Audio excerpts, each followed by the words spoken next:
Bueno, el tema que me encargasteis fue hablar de indicaciones y limitaciones de la serendoscopia. Eh, mm, un poquito la estructura de la charla que voy a dar la tenéis aquí. Fundamentalmente sabéis que la serendoscopia tiene bueno, pues, una virtud. Digamos que si la técnica, digamos, el instrumento nos ha permitido conocer de primera mano, ver directamente cuál es la patología, dónde está la patología, cuál es el problema, y eso, independientemente de que el instrumento, el serendoscopio, es una herramienta muy útil, si ha tenido una virtud importantísima es que nos ha cambiado la forma de ver, la forma de entender la patología y sobre todo la forma de buscar las soluciones. En la mayoría de los hospitales del mundo hoy en día, la patología obstructiva en la glándula submaxilar se trata quitando la glándula, porque el porcentaje de litiasis grandes que obstruyen la glándula y que dan problemas de forma recurrente no es bajo.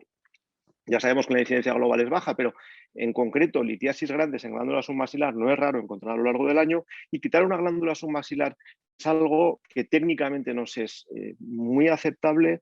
Es una cirugía bonita, es una cirugía muy anatómica y una cirugía en la que estamos acostumbrados y que controlamos bien con una tasa de complicaciones baja. En el caso de la glándula parótida ya nos planteamos otras cosas por las implicaciones que tiene, que todos conocemos, de posibles lesiones en el nervio facial, y por lo tanto solemos tener tanto los cirujanos a la hora de indicarla como los pacientes a la hora de aceptar una técnica quirúrgica ciertos reparos en dar pasos de resección glandular, pero nosotros ahora que llevamos años viendo este tipo de patología conocemos casos de resecciones parotidias bilaterales por patología obstructiva. Como decía, la serendoscopia fundamentalmente tiene la virtud, y creo que es casi más importante que el valor del propio instrumento, de que ha cambiado completamente el paradigma, la forma en que nosotros aceptamos cómo hay que tratar esta patología. Sabéis que un serendoscopio es un instrumento que tiene un canal óptico, unos haces de fibras que veis aquí que corresponden a fibras ópticas que transmiten la luz, un canal óptico que es este de aquí pequeñito, un canal de irrigación que nos permite generar una cavidad abierta, porque ya sabéis, como os ha comentado anteriormente, es una cavidad, el conducto es un espacio virtual que podemos dilatar introduciendo líquido a través de este canal de 0,25 milímetros en el caso de una óptica all-in-one de 1,3, y un canal de trabajo, en este caso de 0,6 milímetros en ese tipo de óptica en concreto. Como os decía, cambian las cosas. Si tenemos una litiasis en el hilio de la glándula, lo normal, una vez de que sabes dónde está la piedra, cuál es la localización exacta, una vez de que entiendes dónde está el problema, la solución no es quitar la glándula. Y eso es lo que, si algo hay que dar gracias a la serendoscopia, es que nos ha cambiado la forma en la que tenemos que afrontar esta patología. No me paro en anatomía, pero estos tres datos son suficientes. Más o menos 5 centímetros de longitud de conducto en los dos casos, más o menos 3 milímetros. Hay mucha variabilidad en los estudios anatómicos publicados porque se mide de diferente forma. Pero lo importante es tener esa idea de 3 milímetros porque nos da idea de qué es lo que vamos a poder deslizar por dentro de un conducto.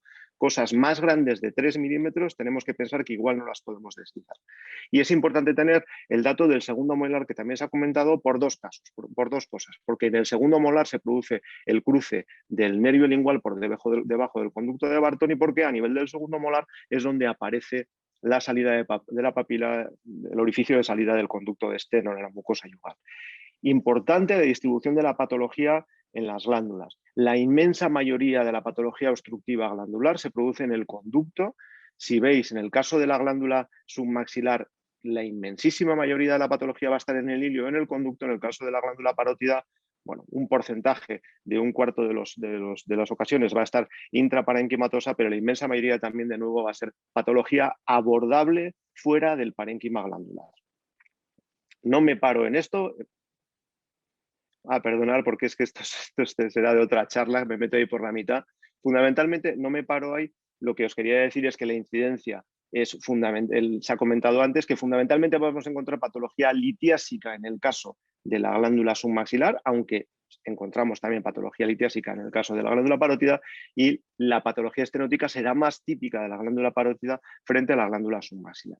¿Cuáles son las indicaciones y limitaciones? Como decíamos, vamos a empezar por la patología obstructiva, y si tenemos una óptica que nos permite entrar dentro del conducto y ver una litiasis, podremos entrar verla, capturarla con una cesta de Dormia y sacarla. Es algo muy sencillo y por lo tanto es inmediato la solución de la patología en este tipo de litiasis. Rápidamente os pongo trocitos de un vídeo porque no tenemos tiempo de ver muchas cosas, pero para que veáis una litiasis que en este caso estaba enclavada en el conducto, dentro del conducto de Barton. Es una litiasis que veréis que está ahí como en una ramificación del conducto. Sabéis que la resolución de las ópticas de sialondoscopia es bastante menor que lo que estamos acostumbrados en otras técnicas endoscópicas, y en esta en concreto la luz no es que sea muy buena, pero ya veis que estamos intentando con un alambre, con una guía de alambre, desencajar una litiasis que estaba fija en una ramificación del conducto. Posteriormente lo que hacemos es, con una cesta de Dormia, la desplegamos y envolvemos la litiasis con la propia cesta de Dormia. Ya veis, a veces esto es laborioso, hay que abrir la cesta, entrar y salir varias veces hasta que la litiasis entra. La elección del tipo de cesta con 6 alambres, con 5, con 4, con 3 alambres es determinante, y en este caso utilizamos una cesta, creo que es de 5 o 6, que no es lo más adecuado. Probablemente una de 3 nos hubiera ido mucho mejor por el tamaño de la litiasis, pero finalmente conseguimos abrazar la litiasis. Yo creo que más o menos aquí se ve como la litiasis al final es capturada por la cesta. Eso es. Y vamos a sacarla hacia afuera, pero se trata de una litiasis un poco más grande de lo que puede permitir la extracción a través de la papila. Y bueno, pues hacemos una sección del conducto. Vamos a verlo. Y poco a poco vamos seccionando, intentando ser lo más precisos posibles en la incisión para no generar cicatrices de estenosis, hasta que la litiasis finalmente puede salir. Esta litiasis era una litiasis especialmente larga, pero con una forma favorable. Y dentro de las limitaciones de la sialendoscopia primaria, que es la que lo que hace es entrar dentro del conducto y saca la piedra directamente, la forma, el tamaño y las características de la litiasis va a ser determinante, porque nos va a permitir el quitar o no quitar una litiasis por esta vía primaria. Si la piedra está en una zona muy visible, está flotante y podemos abordarla, no hay ningún problema, pero si el conducto tiene una forma irregular, si no llegamos a ver toda la piedra, si no podemos despegar la cesta de Dormia, no podremos quitar la litiasis. Pero la opción, y pongo aquí dibujo, la opción no será, como Carlos nos va a explicar más adelante, el doctor Kiss nos explicará, no va a ser en estos casos una resección de la glándula. Tenemos otras técnicas. Como os decía, la patología obstructiva litiásica va a depender de la localización de la piedra. Podremos aplicar técnicas primarias cuando la localización sea visible, podamos ver la piedra completamente. Si el tamaño no supera los 4 milímetros, teóricamente podremos sacar la litiasis, pongamos 3-4 milímetros, y que la forma no sea una forma muy irregular como la que veis en esta litiasis de aquí, pues favorecerá que la litiasis pueda resbalar en el conducto y la podamos sacar de una forma primaria. Vamos a ver. Bien. ¿Qué pasa cuando la piedra está fija? Cuando no podemos, la vemos pero no la podemos sacar. Bueno, lo que podremos hacer será romperla.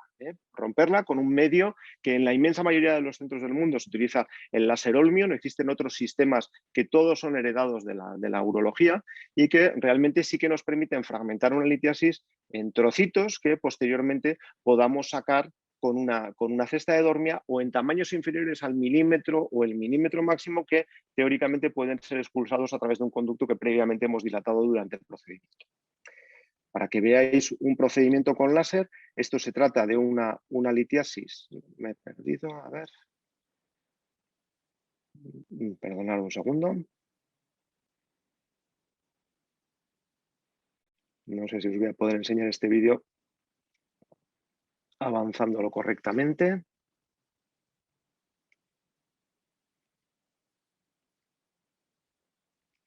Vale.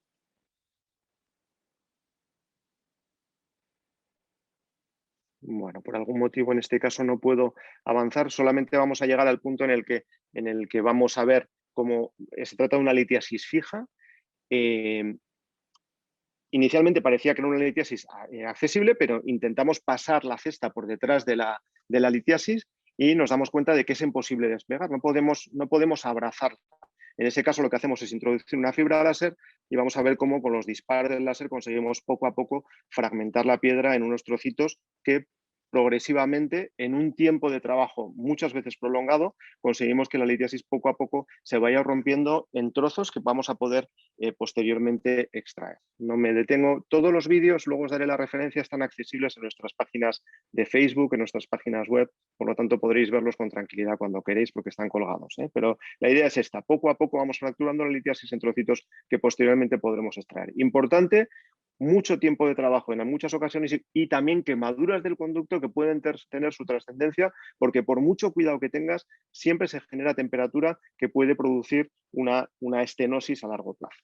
El grupo de la IFOS, de los otorrinos jóvenes de la IFOS, liderados por Carlos Chiesa, publicó un trabajo revisando el láser, y fundamentalmente la idea que tenemos que tener con el láser es que los casos tienen que estar revisados, tienen que estar seleccionados previamente. Esa imagen que veis del escáner es una de las primeras litiasis que yo traté con láser cuando estaba en el hospital de Mendaro, que es donde yo empecé a hacer esta técnica, y era una litiasis más o menos de 1 centímetro, y ese paciente está asintomático desde el día que le operamos, no tiene ningún resto de litiasis, no ha vuelto a tener clínica nunca más, era una litiasis, como veis, muy grande, y todo se hizo por láser. Pero estuvimos 5 horas con el láser trabajando para quitarle la litiasis.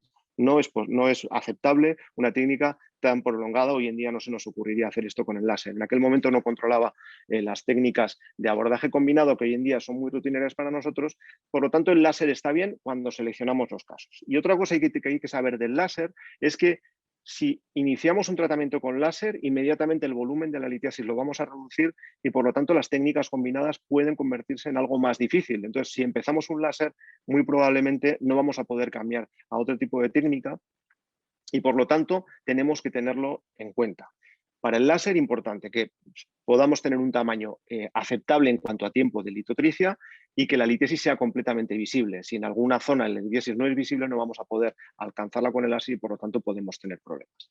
En el caso de la patología estenótica, nos encontramos con que la endoscopia nos permite directamente con la propia óptica podemos dilatar las estenosis, como veis en estos diagramas, pero la dilatación de la estenosis es recomendable que se haga sobre una guía con una técnica Seldinger, es decir, pasamos una guía a través de la estenosis y posteriormente hacemos fuerza guiados por un alambre, por una guía Seldinger que nos permite mantenernos siempre dentro del conducto. Hacerlo en estenosis pequeña, sin guía, en estenosis no muy severas, sin guía Seldinger es una opción, pero en general es mejor hacerlo con guía Seldinger porque si no podemos generar una falsa vía. Nosotros algo que digamos que aplicamos de otras técnicas de otras especialidades es la utilización de vainas de abordaje vascular que se utilizan en hemodinámica y en cirugía vascular, que son sistemas, digamos, de vainas de plástico que permiten dilatar las estenosis. Colenda en Canadá desarrolló un sistema específico para abordaje, para generar un puerto de acceso al conducto, es decir, colocas dentro del conducto de Barton o dentro del conducto de Stenon un tubo de plástico, en definitiva, por el que entras y sales al conducto mientras estás trabajando, porque a veces es engorroso volver a recuperar la papila una vez de que sales cuesta volver a entrar. Entonces, estos sistemas nos permiten entrar y salir con un puerto de acceso estable. A nosotros, buscando soluciones más baratas que el Colenda, nos dimos cuenta de que los sistemas de acceso vascular que llevan años en el mercado eran una opción aceptable y desarrollamos una serie de técnicas con estos sistemas de acceso vascular que son bastante más baratos y que te permiten no solamente generar un puerto de acceso, sino también dilatar estenosis utilizando estos dispositivos. Como siempre, es mejor si tenemos una guía de alambre sobre la que trabajar. Volvemos a disculpar porque antes tenía la posibilidad de avanzar el vídeo donde yo quería. Se trata de una estenosis y un megaducto en un paciente con patología glandular bilateral, patología crónica bilateral, y en este caso nos encontrábamos una zona en la que encontrábamos un conducto que estaba más estenosado. Vemos ahí una zona en la que el conducto es más estrecho y posteriormente, conforme vamos hacia más proximal es más cerca de la glándula, nos encontramos áreas del conducto que estaban más dilatadas. Este tipo de hallazgos los encontramos mucho en patología crónica de todos los tipos. Y ahí habrá que progresar en el conocimiento de la patología para diferenciar unas cosas de otras, pero este tipo de estenosis las encontramos en la patología estenótica de la parotiditis recurrente juvenil, en la parotiditis recurrente del adulto, en Sjögren, en patología por radioiodo, en patología por radioterapia de cabeza y cuello. Estos vídeos también están colgados para no pasar mucho tiempo. En realidad, los sistemas de dilatación, una vez que tenemos colocada una guía Seldinger, colocada donde nosotros queremos esa guía del Seldinger, a través de la propia guía podemos meter la propia óptica para dilatar, para hacer fuerza. En este caso, la estenosis será un poquito más grande que el tamaño de la óptica, por lo tanto necesitamos algo un poquito más grueso. Aquí estamos revisando a ver si por palpación notábamos alguna zona en la que se detectasen litiasis, y aquí empezamos a pasar el dilatador. El dilatador tiene una primera parte azul, que es la guía de dilatación, y posterior, sobre la que realmente la vamos a colocar después de haber medido con la óptica cuál es la posición.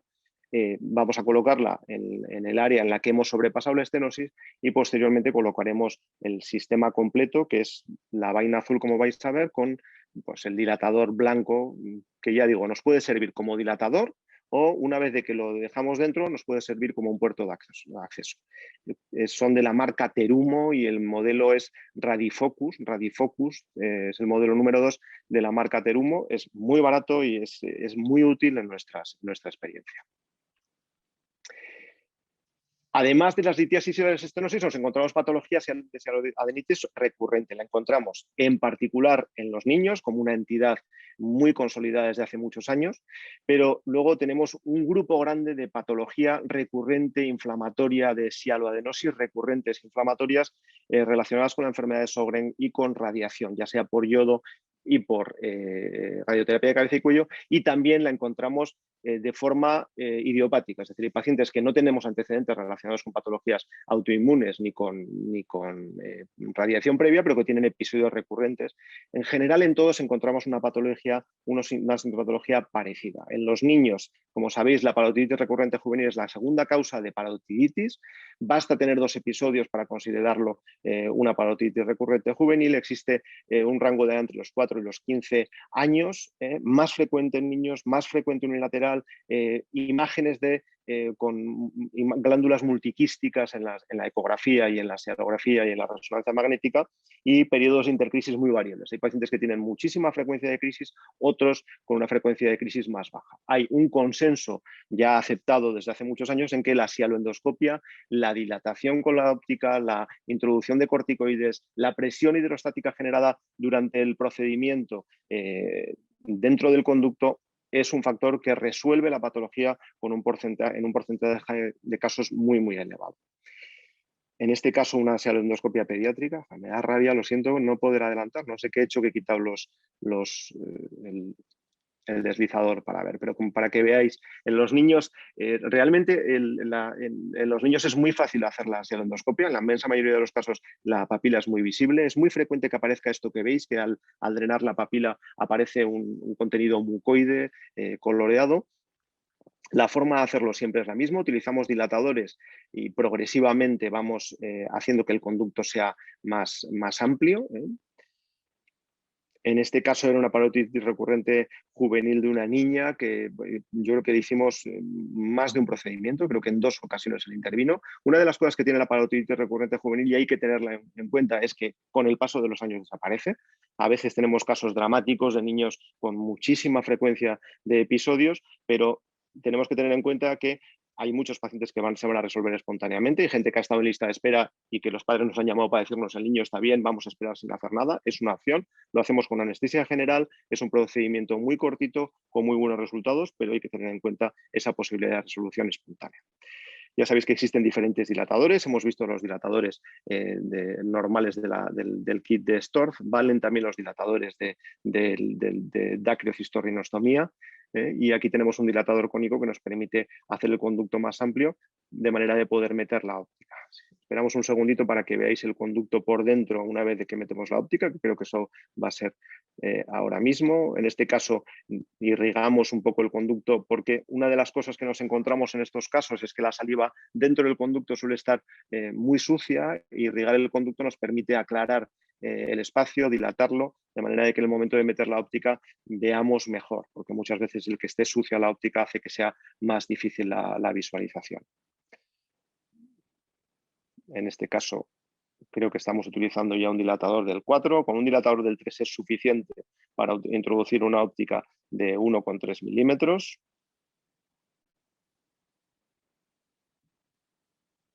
Y lo que tenemos ahí ya es la óptica, esa óptica es la versión anterior a la actual de la All-in-One de Storz.